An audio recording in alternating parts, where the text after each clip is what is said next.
अब इस सूरत हाल में अस्सलाम जब वालेकुम। इतनी बड़ी तादाद में जानवर मर रहे हैं और जानवरों में तेजी के साथ ही बीमारी फैल रही है, तो क्या करें?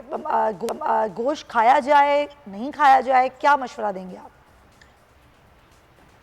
एक्चुअली प्रॉब्लम ये है कि हमारे यहाँ पे लिटरेचर की जो नॉलेज है वो बहुत बाद में आती है। हम्म। अब ये जब वायरस स्टार्ट हुआ इससे पहले ही लिटरेचर की नॉलेज आ जाती कि इस वायरस से कोई नुकसान ह्यूमन इन्फेक्टेड नहीं हो रहे हैं या इसके दूध से ह्यूमन इन्फेक्टेड नहीं हो रहा है। एक एग्जांपल लें कि अगर माँ को खुदा ना खास्ता टीबी हो जाती है, हेपेटाइटिस ए होता है, हेपेटाइटिस बी होता है, तब भी हम कहते हैं माँ को कि बच्चे को आप दूध पिलाएं। बच्चे को दूध से कोई असर नहीं होता। इवन दो कि कोविड में भी हमने माँ का दूध कभी बंद नहीं किया। एज आप अगर गायों और बैलों में देख लें, हम्म। अगर उसका दूध निकाला जा रहा है तो उससे वायरसेस अटैक नहीं कर रहा है। पहले तो ये बात दिमाग में बिठा लें। मैंने आपको ह्यूमन वायरसेस और ठीक है। जानवरों के वायरसेस को थोड़ा सा एक्सप्लेन कर दिया। तो पहले तो आप ये दिमाग में बिठाएं कि वायरसेस अटैक नहीं करते हैं, हमारी हम्म। बॉडी में जाके कोई अटैक नहीं करते हैं। वायरसेस अपनी बॉडी में रहता है, दूसरी बॉडी में नहीं जाता है।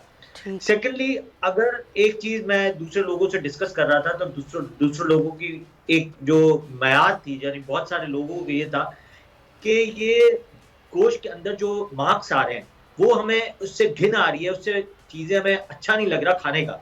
मगर अगर एक चीज देखी जाए कि उससे नुकसानात कुछ नहीं हो रहे हैं, क्योंकि ऐसे में तो अगर आगा खान यूनिवर्सिटी हेल्थ साइंसेज ने या डब्ल्यूएचओ ने या हमारी जितनी भी बड़ी लेबोरेटरीज हैं, इन्होंने एक चीज का आपको गोल दे दिया है, थ्रो कर दिया है कि आपको इससे कोई नुकसान नहीं पहुंचेगा, ना ये वायरसेस आपकी बॉडी में जाके आपको वायरसेस कराएंगे।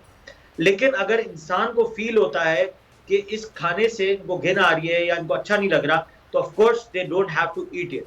दूसरा, हमारे गाय भैंसों में हमेशा से आप देखेंगे वॉर्म्स, कीड़े और दूसरे इन्फेक्शन भी बहुत ज्यादा होते हैं। तो हम क्या करते हैं, हमारा सबसे अच्छा फैक्ट जो खाने का है वो ये है कि हाई टेम्परेचर पर हम इसको कुक करते हैं। जब हम्म। हाई टेम्परेचर पे कोई भी चीज कुक की जाती है, चाहे वो वेजिटेबल्स हो, चाहे वो मीट हो, चाहे वो चिकन हो, तो आपके जो इन्फेक्शन कंट्रोल ऑटोमेटिकली हो जाता है और आपको इन्फेक्शन आगे नहीं पहुंचता।